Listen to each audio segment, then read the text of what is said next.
Sam Cedar, host of the Majority Report, co-host of Ring of Fire Radio, Majority.fm, ringofireradio.com.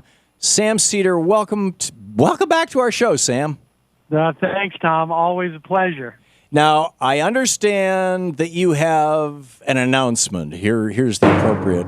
Go for it. Well, thank you. Well, as you know, Tom, my understanding is that you are moving to 12 to 3. Do I have that correct? Starting next week, yes, sir.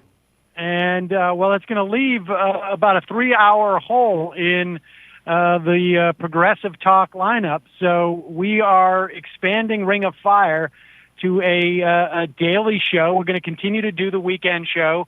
I'm going to hold down the fort. Bobby Kennedy and Mike Papantonio will be joining me as they can, of course, during the week. But we're going to do 3 hours a day, and we're back following you again, Tom. So it's always a pleasure. Just like back in the...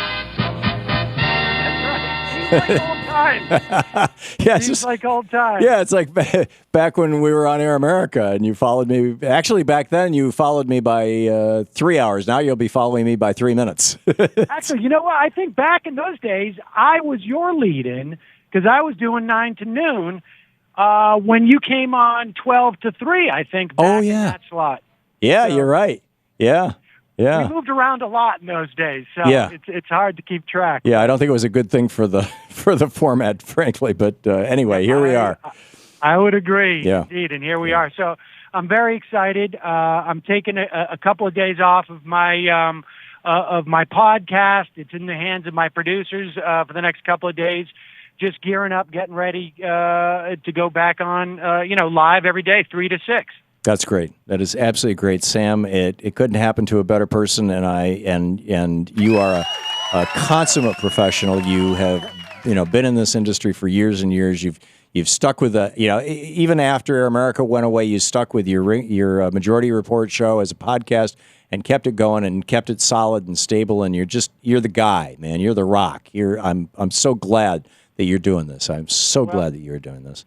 I appreciate it, and I've obviously, I've been a huge fan of yours on day one of me entering into radio. I think you were one of our first guests on the show that Janine Garofalo and I did when we launched, and you are for me a big inspiration. Because the amount of work that you do on a daily basis, I don't know how you do it. I speculate you sleep only about a half hour a day. But well, thank you, Sam. And I should point out, for our listeners and our viewers, that you and I pretty much share the same politics. I don't know of any areas where we have any substantial disagreements. So people are going to hear.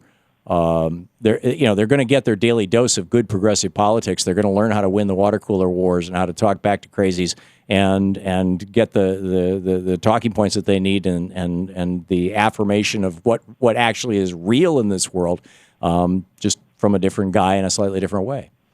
Yeah, I think that's right. In fact, I know you just had a nice chat with Peter Schiff.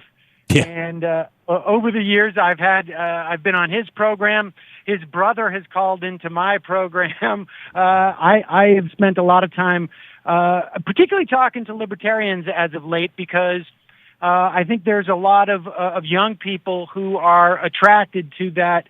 I mean, I hesitate to call it an ideology. It's really just a sort of a strange philosophy in theory, and in practice, it really is simply a way of creating what I think is a feudal system in this country, or amounts to one. And so I spent a lot of time talking to libertarians. I'll talk to conservatives, to the extent that they'll talk to me. But I look.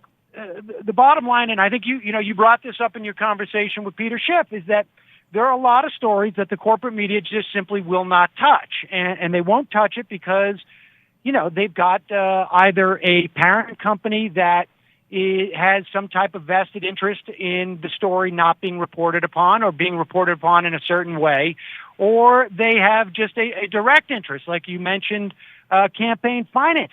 The National Association of Broadcasters, one of their greatest revenue streams are these elections that take place every 2 and 4 years. And so, of course, they're not going to talk about campaign finance because they're going to be the biggest losers in this. And so there's a lot of stories like that I know that you cover, and it's stuff that I like to touch upon. And, and certainly you've been on this beat for a long time. I read Screwed multiple times. And the fact of the matter is that we have moved from a plutonomy into a plutocracy.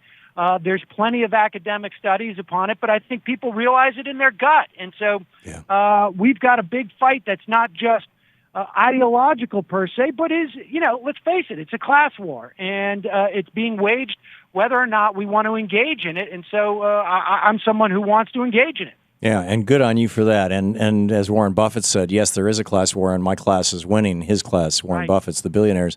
And we are the loyal opposition. And it's so weird when conservatives on talk radio present themselves as the loyal opposition, when in fact they're the shills for the billionaires. By the way, I always refer to libertarians as Republicans who want to smoke dope and get laid.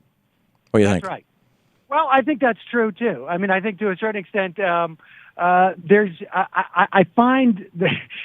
think that's an accurate description of their politics.